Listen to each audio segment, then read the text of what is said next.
오늘 우리에게 주시는 축복의 말씀, 변화의 말씀은 로마서 12장 2절입니다.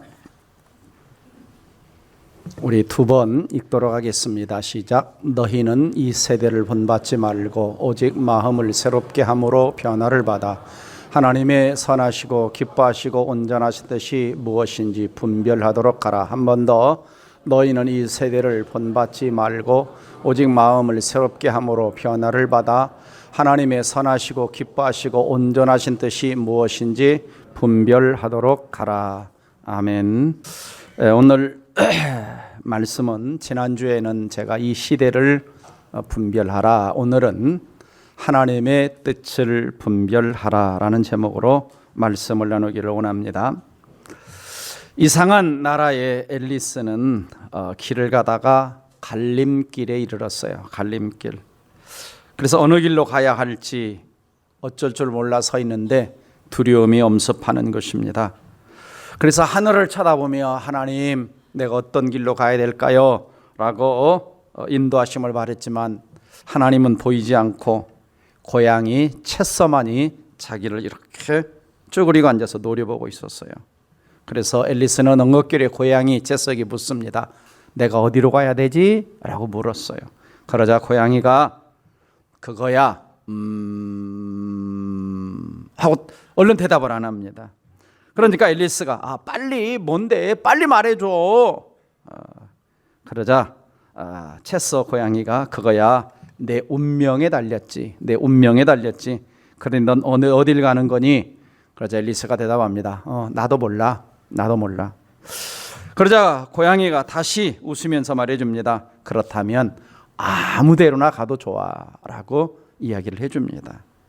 자, 여러분, 이 앨리스와 이 채서 고양이의 이야기를 들으면서 무슨 생각이 드십니까? 두 가지 여기서 이야기가 나오죠.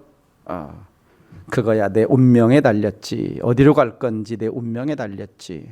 또 한 가지 이는 아무데나 가도 좋아. 아무데나 가도 좋아. 자, 여러분은 어떠세요? 여러분은 중요한 인생의 일들이 있을 때 누구에게 물어보고 결정을 하십니까? 누구에게 물어보고? 혼자 결정을 했다면 내가 혼자 내린 결정이 잘 되었다고 생각하십니까? 어느 책의 조사를 보면 자기 혼자 결정을 내린 사람들 가운데 잘했다고 생각한 사람 손 들어보라고 하니까 별로 없었다는 것입니다. 자기 혼자 뭔가 잘할 것 같은데 인간은 한계를 가지고 있는 것입니다. 그래서 사람들은 늘 자신의 운명, 자신의 미래에 대해서 두려워하죠. 그래서 누구를 찾아갑니까? 수많은 사람들이 점쟁이와 무당을 찾아갑니다. 그래서 과거부터 이 사람들이 이 불안함을 이용해서 이 돈 버는 그래서 가장 오래된 직업 중에 하나가 점술가들, 무당들, 점쟁이들. 그래서 성경에도 보면은 무당과 점쟁이, 박수와 술객 이런 것들이 출애굽기에도 나오는 것을 볼 수가 있습니다. 그래서 사람들은 내일 일을 알고 싶어 찾아가는 거죠. 기독일보, 한국기독일보 2022년 2월 10일자 신문에 이렇게 나왔습니다. 무당 역술인 100만 명 시대에 점술 산업 규모 10조. 이 정도면 대한민국은 점술 문화가 판치는 나라다. 또 무당 역술인 인구가 목사의 5배, 교인 중 4명 중 1명이 점을 봤다라는 조사 결과를 이야기합니다. 4명 중 1명, 성도들 1명. 그러면 이 가운데 25%는 누굴까요? 참 그만큼 사람들은 자기 마음이 불안하다는 거고 미래에 대해서 뭔가 알고 싶다는 것입니다.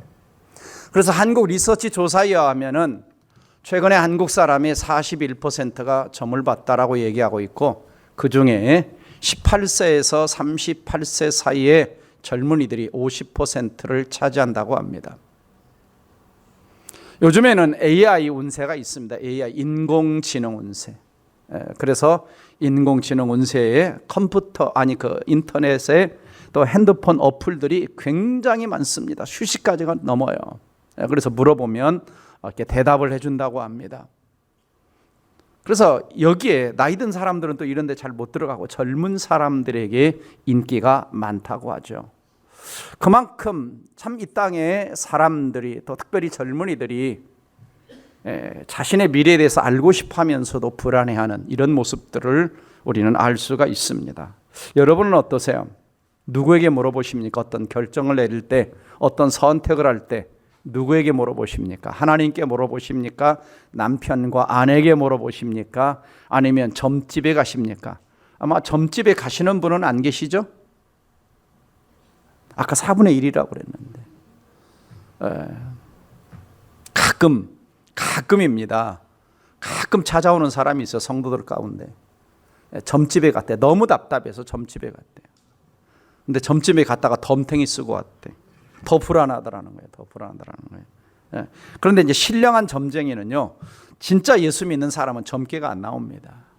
진짜 알아봐요. 예수 믿는 사람 알아봐요. 그래서 여러분 가운데 내 신앙이 흐리멍텅한데 진짜 예수 믿는 게 확실한가? 그러면 가짜 점쟁이 찾아가지 말고 신내린 점쟁이를 찾아가야 됩니다. 신내린 점쟁이. 왜냐하면 점쟁이들도 가짜들이 굉장히 많습니다. 우리 이제 주변에 절들도 많이 있지만 돈벌이 하려고 하는 절간들이 우리나라에 굉장히 많다는 것이죠. 그래서 길거리에 목탁 두드리며 하는 사람들은 대부분 거의 99%가 가짜라고 그럽니다. 진짜 종들은 거리에 나오지를 않는다는 거죠. 진짜 종들은 거리에 나오지 않는다는 것입니다. 그래서 참 우리는 우리 삶에 대해서 하나님의 뜻을 알고 싶어 합니다. 그래서 인간은 태어날 때부터 부모를 선택할 수 없는 것 제외하고 모든 선택들을 하게 되죠. 그래서 프랑스 실존 철학자인 장폴 사르트르라고 하는 사람은 인생은 B와 D 사이에 C다 그랬어요. 출생과 죽음 사이에 매일매일 선택하며 살아가는 것이다. 그렇죠? 오늘 우리가 이 자리에 있는 나의 모습은 여러분이 매일매일 눈을 뜨고 선택한 그 결과로 오늘 나의 모습이 형성되어 있는 것이죠. 배우자를 선택하고 직업을 선택하고 또 학교를 선택하고 또 신앙을 선택하고 그것이 바로 오늘 나의 모습이라고 할 수가 있습니다. 그런데 예수 믿는 사람들은 내 맘대로 내 뜻대로 선택하는 것이 아니죠. 우리는 하나님의 영광을 위해서 하나님의 나라를 위해서 살아야 되는 사람들이기 때문에 우리의 모든 선택에도 하나님의 영광이 결부가 되어 있어야 하는 것이죠. 그래서 오늘 본문 말씀 다시 한번 로마서 12장 2절을 같이 읽어봅니다. 시작. 너희는 이 세대를 본받지 말고 오직 마음을 새롭게 함으로 변화를 받아 하나님의 선하시고 기뻐하시고 온전하신 뜻이 무엇인지 분별하도록 하라. 여기 말씀 보면 지난주도 잠깐 살펴봤지만 하나님의 뜻을 분별하라 그러죠. 하나님의 뜻을. 지난주에는 이 시대를 우리가 분별했다면 오늘은 우리가 하나님의 뜻이 뭔가 다시 한번 좀 살펴보면 바크라고 하는 영성학자는 분별을 이렇게 말합니다. 분별이란 하나님의 임재, 바람, 뜻에 대한 질문의 답을 찾는 것이다. 분별은 수많은 아이디어들, 그러니까 수많은 생각들이 있는데 그 생각들과 느낌들을 구별해 가지고 어떤 것이 하나님께로부터 온 것인가를 찾아내는 것, 이것이 분별이다 그랬고, 또 엘리자베스 리버트는 그의 책 영적 분별의 길이라고 하는 책 속에서 분별이란 하나님의 신비를 다루는 일이므로 그것을 단번에 규정짓거나 단 하나의 의미로 국한하는 것은 부적절하다. 쉽게 말하면 하나님의 뜻을 인간이 다 분별하기란 쉽지 않다는 것입니다. 사실 그렇죠. 광대하신 온 우주를 만드신 그 크신 하나님의 뜻을 내가 다 알 수가 없는 것입니다. 어떤 면에서. 그래서 제가 하나님의 뜻을 분별하라는 설교를 하지만 우리 모두는 한계를 가지고 있고 성경과 하나님이 가르쳐주는 한계 속에서만 우리가 하나님의 뜻을 분별하고 알 수가 있는 것입니다. 그러면 하나님의 뜻이 무엇일까라고 했을 때 이 뜻이라고 하는 단어를 보면은 신약 성경에서 헬라어로 두 가지 단어를 사용하고 있는데 하나는 블레라고 하는 단어와 하나는 텔레마라는 단어를 씁니다. 블레라고 하는 단어는 합리적이며 의식적인 어떤 욕구라는 단어에서 파송된 것인데 이것은 하나님이 주권적인 뜻을 말하고 텔레마라고 하는 것은 충동적인 혹은 무의식적인 욕구를 말하는 동사에서 파생된 것인데 하나님의 허용적인 뜻을 말합니다. 다시 말하면 블레라고 하는 단어는 아주 신중하게 고려하여 세운 계획을 말할 때 블레라는 단어를 쓰는데 이것이 하나님께 적용이 되면은 하나님의 섭리, 하나님의 계획, 이런 것들, 하나님의 주권, 이런 것들로 이 분례라고 할 수가 있는 것이죠. 그러니까 이 하나님의 뜻 분례는 인간과 상관없이, 인간과 협력하지 않고 하나님이 독단적으로 이루어 가신 하나님의 뜻입니다. 자, 예를 들면 사도행전 2장 23절에서 하나님이 정하신 뜻과 미리 아신 대로 내준 바 되었거늘 그들이 법 없는 자들의 손을 빌어 못 박아 죽였으나 할 때, 여기서 하나님의 뜻과 할 때 분례, 하나님의, 그러니까 십자가 사건, 예수님이 이 땅에 오셔서 십자가 사건, 또 구속 사건, 이 모든 것들은 뭐냐? 하나님의 정하신 뜻이라는 거죠. 인간이 변개할 수 없는, 바꿀 수 없는 하나님의 뜻입니다. 그래서 인간의 협력을 필요로 하지 않고 하나님이 혼자서 스스로 이루어 가시는. 반면에 텔레마라고 하는 것은 하나님의 뜻의 성취를 위해서 인간의 협력을 필요로 하는 것이죠. 그래서 이것은 인간이 순종할 수도 있고 불순종할 수도 있는 겁니다. 예를 들면 데살로니가전서 4장 3절에서 하나님의 뜻은 이것이니 하나님의 텔레마는 이것이니 너희의 거룩함이라 그래서 거룩함이라. 그럼 우리가 거룩하게 안 살면 하나님의 뜻이 우리 삶 속에서 이루어지지 않는 것이죠. 그래서 하나님의 뜻을 크게 세 가지로 구분을 좀 해볼 수가 있는데요. 주권적인, 법령적인 하나님의 뜻이 있습니다. 그래서 어떤 사람은 주권적이라고도 하고 어떤 사람은 하나님이 일방적으로 명령하시기 때문에 법령적인 하나님의 뜻이 있고, 두 번째는 우리의 삶에 하라와 하지 말라로 나타나는 교훈적이고 도덕적이고 윤리적인 하나님의 뜻이 있습니다. 그리고 이제 성경에 기록되어 있지 않지만 하나님이 여러분 개개인 한 사람을 향한 하나님의 개인적인 뜻이 있다고 볼 수가 있습니다. 첫 번째 하나님의 주권적인 뜻, 법령적인 하나님의 뜻은 뭐냐? 우주 안에서 일어나는 모든 것을 결정하시는 하나님의 감추어진 계획입니다. 이것은 반드시 실현되는데 신자들은 사전에 알 수가 없어요. 선과악이 포함되어 있고 일어난 후에 왜 십자가를 지셨는지 그 후에 아는 것입니다. 왜 천지창조를 하셨는지 그 후에 아는 거예요. 누구도 제한하거나 바꿀 수 없습니다. 그래서 천지창조, 하나님이 주권적인 뜻이죠. 구속의 개혁, 누구도 바꿀 수 없습니다. 십자가 사건, 그리고 종말을 향해 가는 우주의 모든 것들은 하나님의 커다란 주권과 하나님의 뜻 가운데 진행됩니다. 그래서 인간이 어떤 개입할 수도 없고 인간이 그것을 제한하거나 바꿀 수 없는 하나님의 주권적인 뜻이 있는 것이죠. 예를 들면 하나님이 천지를 창조할 때 빛이 있으라 하나님이 명령했어요. 이게 주권적으로 명령을 했는데 나는 어둠이 안 물러가겠는데 할 수가 없는 겁니다. 하나님 한번 명령하시면 그대로 되는 것이죠. 십자가 사건 그리고 종말 사건 다 마찬가지입니다. 마찬가지죠. 그렇기 때문에 하나님의 주권적인 뜻은 효과가 있고 결정적이고, 그리고 누구도 방해하거나 바꿀 수 없고, 하나님의 주권적인 뜻이 임하게 되면 인간의 뜻은 제한될 수가 있습니다. 인간의 뜻은. 왜? 하나님의 뜻이 모든 것이 우선이기 때문에 인간의 어떤 계획과 목적, 또 어떤 세상에 가장 강력한 왕이 나타났다 할지라도 하나님이 주권적인 뜻이 임하게 되면 이 모든 것들은 다 수포로 돌아갈 수밖에 없는. 그러므로 하나님 백성들이 이 땅을 살아갈 때 너무 불안해할 필요가 없습니다. 왜? 모든 역사와 모든 것들은, 세상의 모든 왕들도 폐유하는 것들도 누구의 손에 있다 성경이 말씀하고 있냐면 하나님의 손안에 있다. 하나님의 손안에 있다라고 하는 거죠.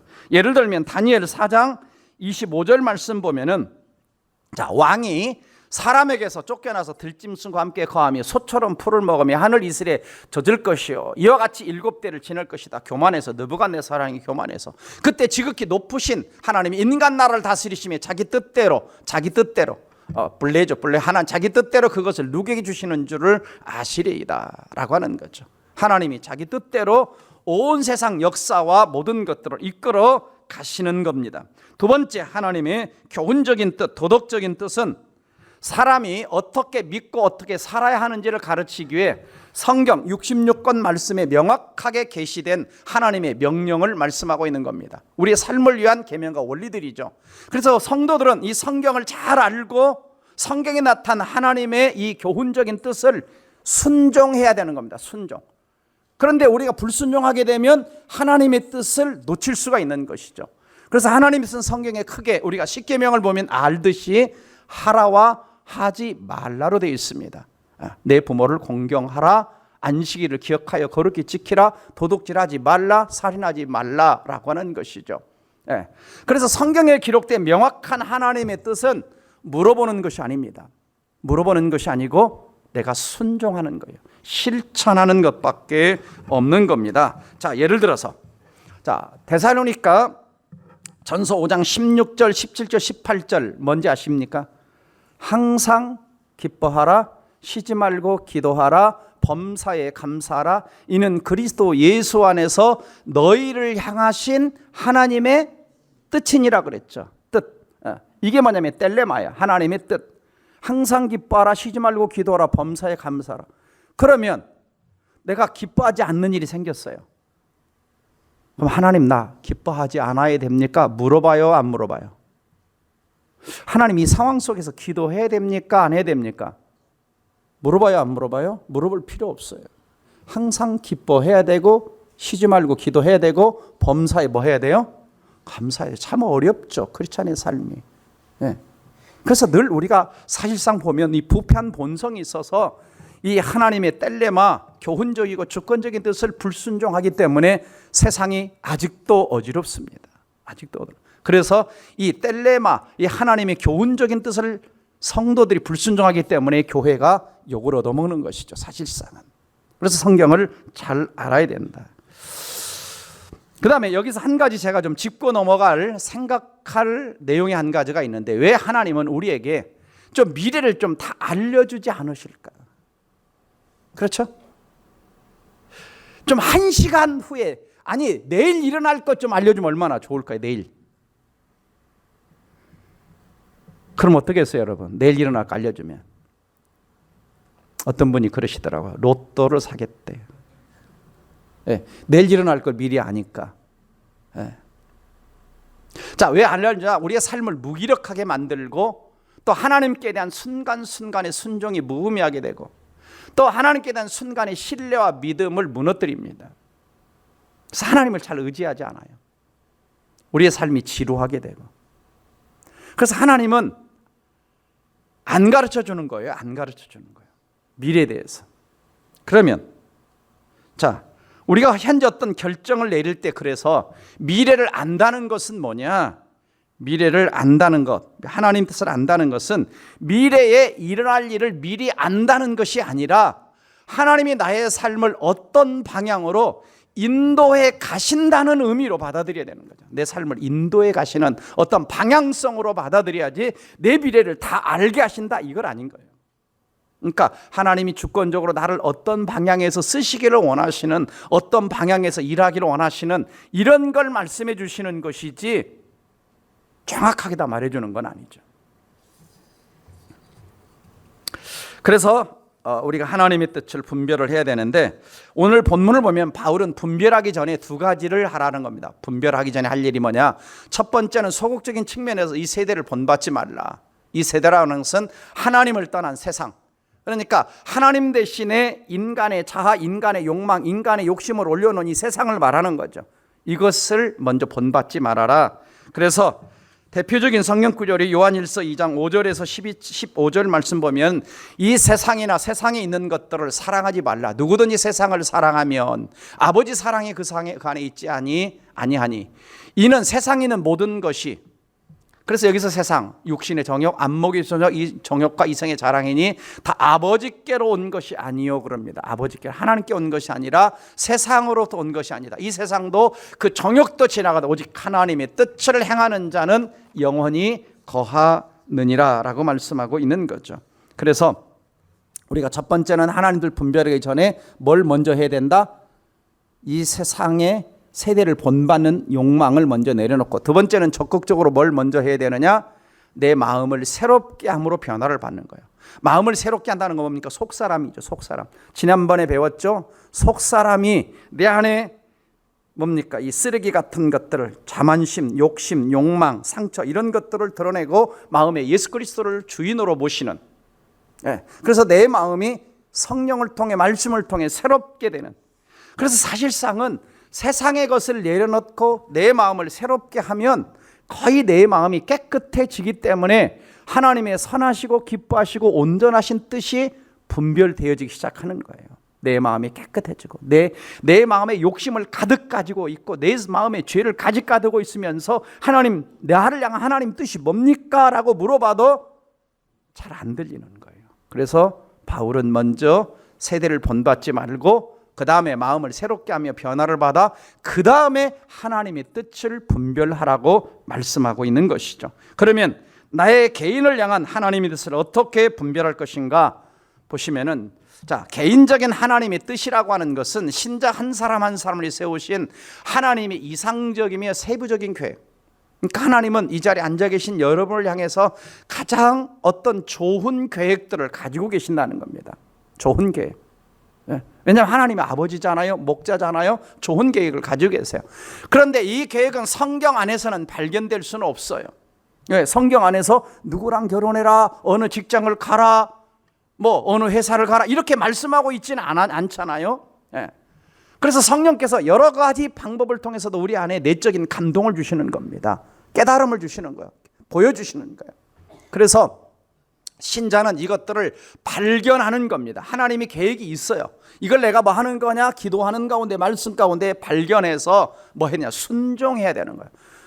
근데 하나님 뜻을 알려주셨는데도 우리가 불순종하면 내 삶에서 하나님 뜻이 안 이루어질 수도 있는 거죠. 그리고 이것은 내가 어떤 결정하기 전에, 선택하기 전에 하나님 뜻을 먼저 분별을 하는 것이 중요하다.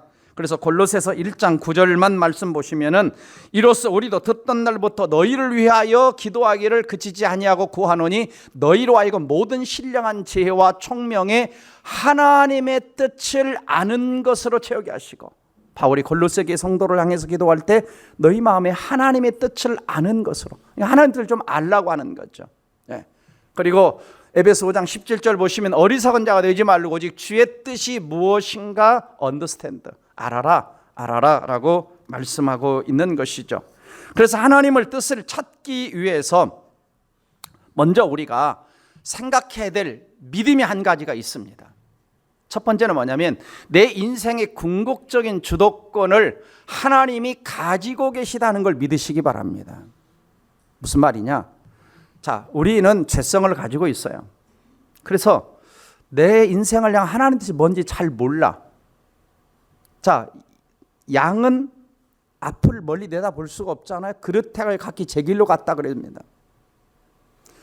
그러니까 내가 하나님 뜻을 내일 잘 몰라도, 모레 잘 몰라도, 어떻게 행할지 잘 몰라도 궁극적으로 나는 누구 손에 있어요? 내가 예수 믿으면 하나님의 손에 있습니다. 하나님이 주권적인 손에 있고 하나님이 목자가 되시고 나는 양이 되셔서 우리의 삶을 근본적으로 인도해 가고 계심을 믿으라는 거예요. 먼저 무슨 말인지 이해가 되세요? 그러니까 아직 내가 이거 선택할지 저거 선택할지 몰라도 너무 걱정하지 말라는 거예요. 왜요? 일단 예수 믿고 하나님께 내 인생을 의탁하면 내 인생은 누구 손 안에 있다는 거예요? 하나님의 손 안에 있다는 거예요. 그래서 우리는 항상 뭘 해야 되냐? 첫째는 하나님의 음성에 이렇게 귀를 기울여야 돼요. 하나님의 음성에, 목자의 음성에 항상 귀를 기울여야 돼요. 그리고 목자 하나님이 나에게 어떤 자신의 뜻을 보여주실 때는 순종할 준비가 좀 돼 있어야 되고, 그리고 항상 내 삶이 뭐냐? 내게 주어진 삶의 자리에서 최선을 다하며 살아가야 되는 거예요. 나는 내 멋대로 살아가고 그냥 게으르게 살아가고 아무것도 안 하고 살아가면서 하나님 내 인생을 향한 하나님 뜻을 찾게 해주세요, 이런 사람에게 하나님 뜻이 막 찾아올까요? 아니죠. 제가 전에 전도사 때, 사랑의 전도사 때 이제 파트타임 교역자들이 부산 호산나교회 최용준 목사님을 만나러 갔어요. 갔더니 이제 우리에게 무슨 이야기를 해주냐? 자기가 사랑에서 부목사로 섬길 때 하나님 앞에 이게 주어지면, 요게 주어지면 이거 열심히 하니까 하나님 이만큼 주시고, 또 이거 열심히 하니까 하나님 이거 주시고, 이거 열심히 하니까 하나님 이거 주시더라.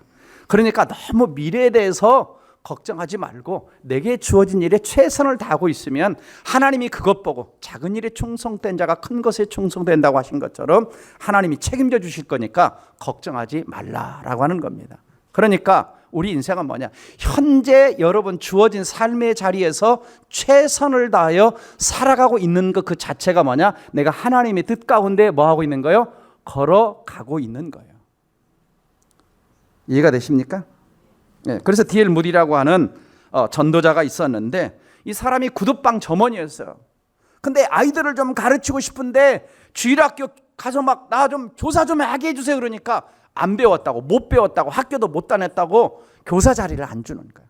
그러니까 자기 구두방에서 막 아이들을 전도해가지고 가르친 거예요. 막 그 구두방에서 아이들이 쏟아져 나오는 겁니다.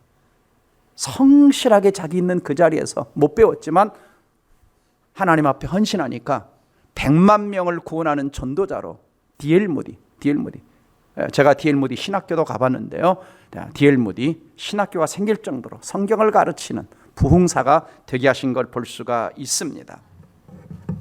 그러면 개인적인 하나님의 뜻을 알기 위해서 어떻게 했냐? 첫 번째 기도부터 시작해라. 자, 지금부터 이제 여러분하고 저하고 뭐 하냐면 여러분이 지금 이제 인생에서 뭔가 하나님의 뜻을 알고 싶은 뭔가 하나씩 다 가지고 있어요. 그러니까 생각을 하세요. 여러분 가운데 지금 내가 뭐 하나님 뜻을 알고 싶은 거 하나씩 생각을 하고 들어야 훨씬 더 빨리 내 자녀의 인생을 알고 싶은 거 아니면 젊은 사람은 내 배우자를 대상을 알고 싶은 거 아니면 새로운 회사를 들어가고 싶은가. 이제 제가 이제 전체 상담을 해드리는 겁니다. 첫 번째 뭐부터 해라? 기도부터 시작하는 거. 하나님의 뜻을 알게 해달라고. 골방에서 하나님 내 인생을 향한 하나님 뜻이 뭡니까? 라고 기도부터 하는 겁니다. 야고보서 1장 5절 보면 너희 중에 지혜가 부족하거든 모든 사람에게 후히 주시고 꾸짖지 아니하신 하나님께 거하라. 그리하면 뭐 한다? 지혜를 주시는 거예요. 무슨 지혜를 주시냐? 자, 전에 지난주 말씀드렸죠. 우리가 분별한다는 것은 선과 악의 분별은 좀 쉽다 그랬어요. 나쁜 것과 좋은 것의 분별은 쉬운데 좋은 것과 더 좋은 것과 가장 좋은 것 사이의 분별은 쉽지 않다. 그래서 우리가 자, 여기 이제 젊은이들 가운데 배우자를 만나려고 하잖아. 그럼 이 사람도 좋은 것 같고 저 사람도 좋은 것 같고 저 사람도 괜찮은 것 같고 근데 누가 가장 내게 맞는 배우자냐? 그걸 찾아야 되는 거 아니에요. 그래서 기도하면 분별력을 주시는 거예요. 그 다음에 지혜를 주시는 겁니다. 내 앞에 더 선명하게 다가올 수 있도록 하나님이 도와주신다라고 하는 거죠. 그 다음에 두 번째는 성경을 묵상하면서 하나님의 뜻을 찾으라는 겁니다. 그래서 주의 말씀은 내 발의 등이요 내 길의 빛이라 그랬어요. 그래서 성경을 읽으면 뭐 하냐? 그 다음에 시편 19장 7절 8절 읽어봅니다. 시작. 여호와의 율법은 완전하여 영혼을 소생시키고 여호와의 증거는 확실하여 우둔한 자를 뭐하게 하고 지혜롭게 하고 여호와의 교훈은 정직하여 마음을 기쁘게 하고 여호와의 계명은 순결하여 눈을 밝게 하도다. 여기서 눈은 뭐겠어요? 우리 속사람 영안 영적인 눈을 좀 밝게 해서 내가 지금 어떤 걸 선택해야 될지 성령께서 이렇게 말씀 묵상하고 있으면 이거다라고 해줄 때가 참 많아요. 확증도 시켜주시고. 그래서 우리는 내가 어떤 것을 분별하고자 할 때 어떤 목표가 있을 때 가장 먼저 뭐 하냐? 기도를 시작하고 그다음에 매일 말씀을 묵상하는 거예요. 목사님 설교할 때 말씀하시는지 새벽 기도 때 말씀하시는지 내가 큐티아 때 말씀하시는지 하나님의 인도를 받는 것입니다. 그래서 성경을 보면 여호수아 1장 7절 8절 보면은 잘 보세요. 이 말씀만 잘 보셔도 자, 오직 강하고 기 담다의 나의 종 모세가 내게 명령한 그 말씀을 다 지켜 행하고 그다음에 우로나 자로나 치우치지 말고 우로나 자로나 치우치지 말라는 것은 뭐냐면 저 애굽도 의지하지 말고 저 바벨론이나 아스르도 의지하지 말고 세상 거 의지하지 말고 나만 바라봐라. 그리하면 어디로 가든지 뭐 한다? 형통하리니 그러죠. 그러니까 일단 뭡니까? 내가 말씀 잘 붙들고 있으면 내가 가는 길을 하나님이 뭐 하신다? 형통케 해주신다. 자, 그 다음 구절 보세요. 이 율법책을 내 입에서 떠나지 말게 하며 주야로 그것을 묵상하며 그 가운데 기록된 대로 지켜 행하라. 그리하면 다 같이 내 길이 평탄하게 될 것이며 내가 형통하리라. 우리는 무슨 기도 많이 합니까? 내 평탄하게 해주세요. 형통하게 해주세요. 그 기도할 것이 아니라 내가 하나님 말씀대로 순종하는 사람이 되게 해주세요. 그러면 뭡니까? 내 인생의 성공을 하나님이 보장해 준다라고 약속하고 있는 것입니다. 그러니까 말씀 붙들라. 말씀. 그래서 저 같은 경우도 말씀을 통해 다 응답을 받아요. 말씀을 통해서. 말씀을 통해서. 개척, 그 다음에 예배당 짓는 거, 뭐 다 말씀을 통해서. 그러니까 계속 말씀 묵상합니다. 말씀을 통해서 하나님이 어떤 확증을 주고 어떤 지시를 할 때가 있어요. 그 다음에 세 번째는 성령 인도하심에 민감하라 하는 거죠. 성령 인도하심에 민감하라. 그래서 요한복음 16장 13절 보시면 진리의 성령이 오시면 그가 너희를 모든 뭐로 인도해요? 진리 가운데로. 올바른 길로, 하나님이 원하시는 길로 인도해 주시는 거예요. 또 로마서 8장 27절에 보면 마음에 살피시는 이가 성령의 생각을 아시나니 이는 성령이 하나님의 뜻대로 성도를 위해서 간구한다. 성령께서 여러분을 위해서 하나님 뜻대로 간구할. 그러니까 우리는 성령님 나 잘 모르겠는데 어떻게 해야 될까요? 성령님 도와주세요 하는 것입니다. 성령 인도에 민감한 거죠. 그래서 다음 주도 말씀드리겠지만은 이 하나님의 음성을 분별하는데 굉장히 중요한 것 중에 하나가 뭐냐면 성령님과 친해져야 돼요. 성령님과 친해져야 돼요. 어떤 때는 성령께서요 우리 마음에 찾아오셔서 강권적으로 말씀하시거나 인도하실 때가 있어요. 그러니까 하나님이 저에게도 어떤 때는 이거 해라라고 말씀하세요. 어떤 거 이거 해라. 그럴 때는 내가 분별이 필요 없는 거예요. 하나님의 뜻이 명확하게 왔기 때문에 그때는 뭡니까? 순종하는 것밖에 없는 거예요. 예를 들어서 사도행전 16장 7절에서 바울이 아시아 비두니아 쪽으로 가서 선교를 하고 싶고 전도하고 싶은데 성령께서 오셔서 막으시는 거예요. 그리고 뭘 보여주시는 거예요? 마게도냐 환상을 보여주는 거예요. 그래서 어디로 선교를 가요? 유럽으로 들어가는 거죠. 빌립보 성으로 가는 겁니다. 이렇게 하나님의 어떤 때는 어떤 음성이나 어떤 상황을 통해서 명확하게 하나님의 뜻을 보여주실 때는 그때는 내가 하나님 뜻이 뭡니까? 묻는 것이 아니고 그것을 다시 한번 확인하는 작업만 거치는 거예요. 진짜 이것이 하나님 음성이 맞냐 안 맞냐. 그래서 이 부분에 대해서는 제가 다음 주에 하나님의 음성과 사탄의 음성과 인간의 독백을 어떻게 분별할 것인가, 그것이 누구로부터 오는 음성인가, 이것을 이제 분별하는 것에 대해서 구체적으로 다음 주에 말씀을 드리도록 하겠습니다. 물론 하나님은 특별한 경우에 여러분의 삶에 오셔서 하나님이 누군가 와서 예언의 말을 줄 수도 있어요. 누군가 와서 하나님이 당신 개척하라 그랬는데, 그러니까 저 같은 경우도 개척하기 전에 사랑의 교회 있을 때 뜬금없이 집사님이 목사님 왜 개척하라는데 안 하세요? 또 어떤 분이 또 오셔가지고 목사님 개척 사명 왜 안 하세요? 사모님이 산에 기도하러 갔는데 또 뜬금없이 어떤 목사님 와서 당신 남편 개척 사명 주셨는데 유학 가면 안 돼. 또 이런 얘기하고. 근데 그때는 귀가 막혀가지고 안 들렸어요. 귀가 막혀가지고. 네. 그게 잘 안 들려가지고 그걸 다 무시하고 미국 유학을 떠난 거죠. 근데 미국 유학을 딱 떠나는데 큐티하고 묵상을 하는데 하나님 말씀을 딱 주세요. 내게 줄로 지어진 구역은 아름다운 곳에 있으면 그 구역이 실로 아름답도다. 근데 갑자기 마음속에서 이가 네가 개척할 장소다 그러시는 거예요. 네가 개척할 장소다. 마음에 그냥 그렇게 오는 거예요. 그러니까 이 동백사나이의 위치는요 굉장히 하나님이 주신 아름다운 곳이에요. 아름다운 곳에 있으면 그 구역이 실로 아름답도다. 내가 내 분깃을 지키시나니 누구도 건들지 못한다 말씀 주셨거든요. 그래가지고 그때는 귀가 갑자기 열려가지고 그때는 순종 안 하면 큰일 날 것 같아서 그대로 공부하다가 내려놓고 저 혼자 먼저 나와서 개척을 시작한 겁니다. 그러니까 하나님이 어떤 때는 직접적으로 이렇게 말씀을 하실 때가 있어요. 말씀하실 때. 네 번째는 상식을 통해서 또는 이성적인 판단을 통해서 말씀하시게 돼요. 그러니까 활용을 하는 거예요. 시편 32장 9절에 뭐라고 하냐? 너희는 무지한 말이나 노새같이 되지 말라 그럽니다. 그러니까 생각 좀 하며 하라는 거예요. 예수 믿는 사람이 생각하라는 거예요. 이성과 지성과 판단력 주셨잖아요. 네. 머리를 쓰란 말이야. 그러니까 가끔 그러죠. 부모가 자녀한테 야 머리 좀 써라, 머리 좀 써라. 하나님 우리한테 그런 거 머리 좀 써라. 내가 너한테 지식 줬고 지혜 줬으니까. 이단에 빠지는 분들을 가끔 보면 그렇습니다. 분명히 보면 교주가 그냥 죄도 짓고 그냥 잘못하고 그런데도 그 교주를 하나님으로 섬기고 있는 거예요. 하나님이면 안 늙어야 되고 하나님이면 안 죽어야 되고 하나님은 죄도 안 져야 되는데 그냥 어금왕칭창인데도 쫓아다녀. 조금만 이성적으로 판단하고 상식적으로 커먼센스 상식적으로만 판단해도 아닌데 무슨 말인지 이해가 되시죠? 네. 그래서 이성과 판단력도 누가 주신 거예요? 하나님이 주신 겁니다. 그래서 우리가 약도 먹는 거예요. 저도 지난주에 병원 2번 갔다 왔나 3번 갔다 왔나. 이거 지난 주일날 설교하는데 너무 힘들었어요. 보였습니까? 막 끝나고 제가 완전히 몸살 나버렸는데 갔더니 코로나 걸린 줄 알았어요. 다 검사 2번이나 했어. 강남병원 가고 막 보건소 갔는데 괜찮대요. 그래서 독감인가 하고 독감인데 독감도 아니래요. 그랬더니 이비인후과 선생님이 냉방병 걸렸대요.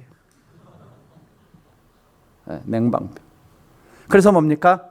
약도 타먹고. 네.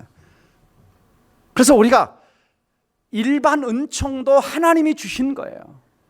왜? 자연 법칙 안에서 우리가 움직이고 있잖아요. 해와 달과 별들 다 하나님의 은총 가운데 움직이는 겁니다. 그래서 우리 주신 이성, 판단력, 이것 어떤 것들이 있을 때, 자, 집 살 때 어떻게 사세요? 네? 그냥 가가지고 이거 좋네? 그렇게 계약합니까? 아니죠. 우리 가족 생각하고 주머니 생각, 통장 생각하고. 자동차 살 때 어떻게 사세요? 그래서 어느 책, 하나님 아는 법 책 보니까 어떤 사람이 딱 눈을 하나님 자동차 어떤 차를 사야 될까요? 내가 밖에 나가서 가장 처음 보이는 차를 사겠습니다. 딱 갔더니 그냥 스포츠카 그냥 노란색이 딱 보이더래요. 그렇게 사는 게 아니잖아요. 우리 가족 상황에 맞고 주머니 상황에 맞고 여러 가지 이성적으로 현실적으로 판단하는 겁니다. 이런 것들. 옷 살 때도 마찬가지죠. 옷 살 때도. 다 사이즈에 맞게, 시대에 맞게, 상황에 맞게, 환경에 맞게. 왜? 이성과 판단력이에요. 어떤 걸 선택하고 결정할 때 굉장히 중요한 부분입니다. 그런데 의외로 이걸 잘 활용을 안 해요. 물론 이런 사람들이 있습니다. 직관. 나는 딱 첫눈에 배우자를 만날 때도 첫눈에 어떤 걸 살 때도 첫눈에 마음에 팍 왔어. 그렇게 하는 사람도 있겠지만은 우리는 진지할 필요가 있습니다. 마지막으로 성숙한 그리스도인들의 도움을 받으라는 겁니다. 왜냐하면 사람의 생각은 한계가 있어요. 그래서 어리석은 자는 다른 사람의 말을 기울이지 않아요. 자기 행위가 바른 줄로 여기나 지혜로운 자는 권고를 듣는다 그랬고, 의논이 없으면 경영이 파하고 모사가 많으면 경영이 성립한다 그랬습니다.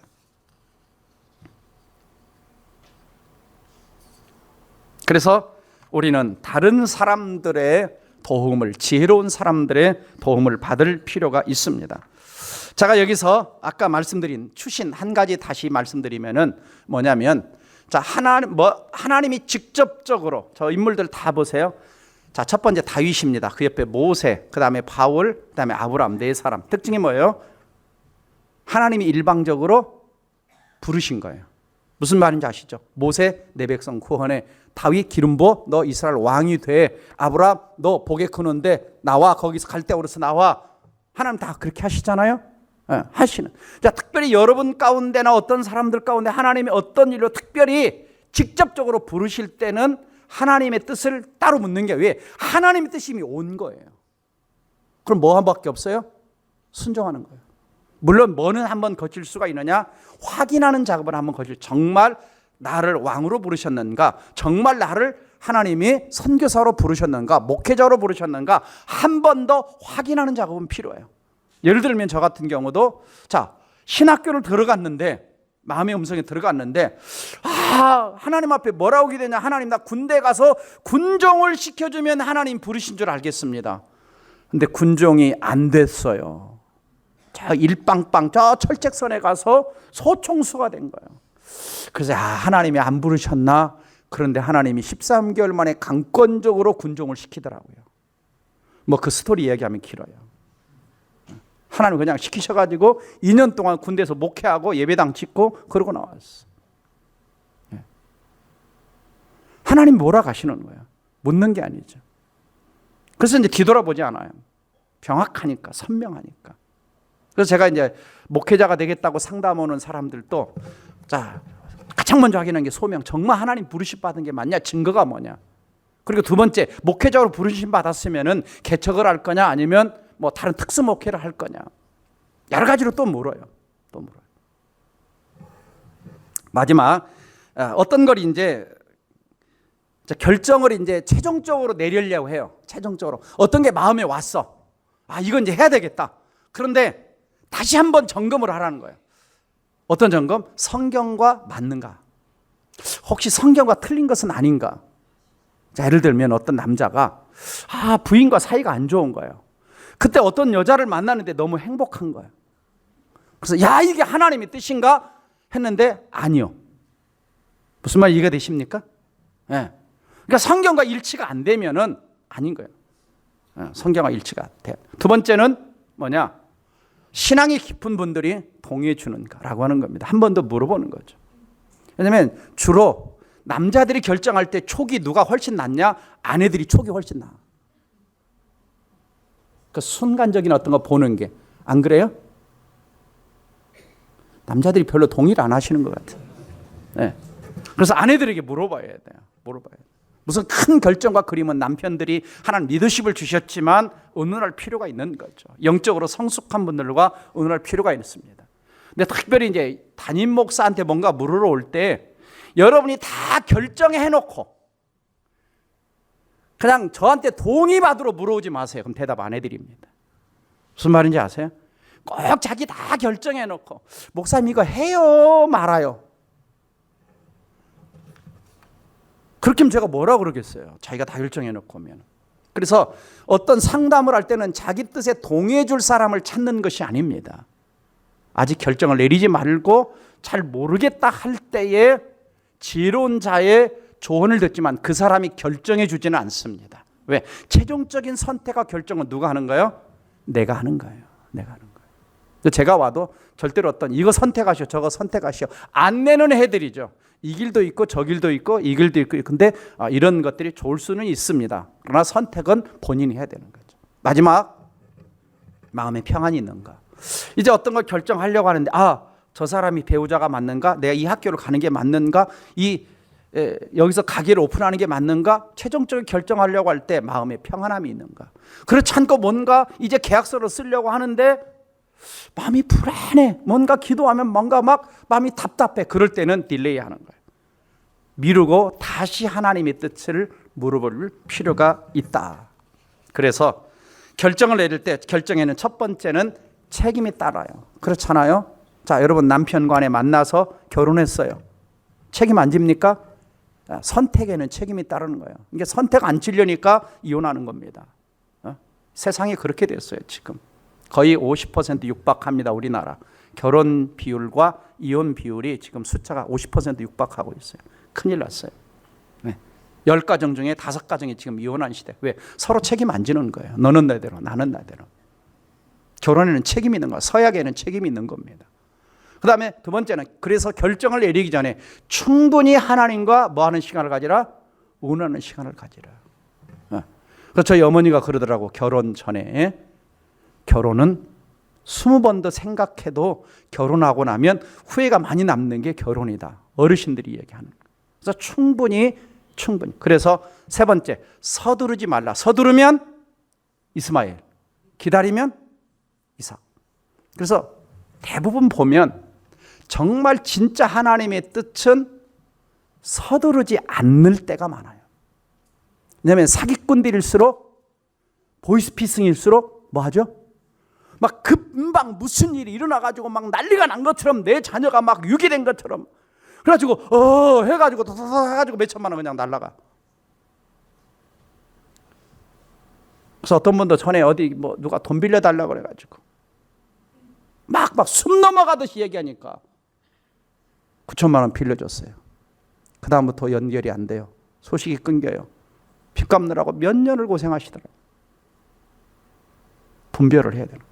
그러니까 급할수록 무슨 말이 있어요? 돌아가라는 말이 있죠.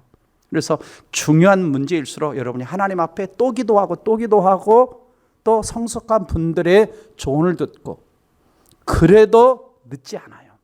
그래서 우리 성도님들이 이 땅을 살아가면서 좀 후회하는 그런 선택을 많이 내리는 것이 아니라 좀 후회 없는 선택, 참 잘했다라는 이런 선택을 내리기를 바라고 특별히 우리 부모님들은 자녀들, 특별히 청소년기나 어린 자녀들을 위해서 많이 기도해 주시기 바랍니다. 왜냐하면 이 아이들은 아직 바다에 떠 있는 배지만 돛대가 없어서 방향성을 몰라요. 인생의 경험이 적어서 저들이 선택을 하지만 바른 선택을 못 내릴 수 있습니다. 그래서 경험 많은 부모가 저들의 돛대 역할을 해주면서 방향을 인도해 주시면서 저들이 바른 방향을 갈 수 있도록 이끌어 주셔야 됩니다. 결론입니다. 다시 한번 말씀드리면, 첫 번째 뭐 하라? 기도부터 시작해라. 두 번째 말씀 묵상해라. 세 번째 성령께 민감해라. 네 번째 상식과 이성을 활용하라. 다섯 번째 성숙한 그리스도인과 의논하라. 마지막으로는 서두르지 말라. 그래서 결론적으로 말씀드리면, 하나님은 어떤 상황에서도 하나님은 여러분의 뭐다? 목자다. 너무 미래에 대해서 불안해하지 말고, 그냥 잘 모르겠으면 뭐 하냐? 맡기는 거예요. 내 자녀 맡깁니다. 내 미래 맡깁니다. 제가 가능한 한 월요일 날 새벽 기도를 하는 이유가 어디 있냐면, 월요일 새벽 기도 때마다 제가 꼭 빠뜨리지 않고 올려드리는 기도가 뭐냐면, 우리의 성도들의 가정과 일터와 사업장과 자녀와 모든 것을 전능하신 하나님께, 목자 되신 하나님께 올려드립니다.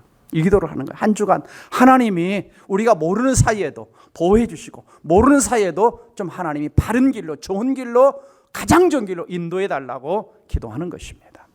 기도합시다. 사랑하는 성도 여러분, 오늘과 같은 말씀은 아주 실제적인 겁니다. 잘 붙들어야 합니다. 왜냐하면 어떤 선택을 하느냐에 따라서 우리 인생에 생사가 갈릴 수도 있고요, 인생에 엄청난 축복과 손해를 가져올 수도 있는 겁니다. 우리 하나님은 우리를 가장 선한 길로, 기뻐하시는 길로, 온전하신 길로 인도해 주기를 원하시는 것이 하나님의 뜻입니다. 여러분 마음에 무엇을 소원하십니까? 무엇을 계획하고 있습니까? 첫째는 분별력을 달라고 기도하십시오. 영적인 분별력을 달라고 기도하십시오. 바른 선택, 후회 없는 선택 인생을 살아가게 달라고 기도하십시오. 두 번째는 여러분의 자녀들의 인생에 하나님 부모로서 바른 돛대 역할을 하게 해달라고, 자녀들의 바른 인생을 이끌어주는 부모 역할을 좀 하게 해달라고, 이 시간 말씀 붙들고 함께 통성으로 기도합니다. 다 같이 기도하겠습니다.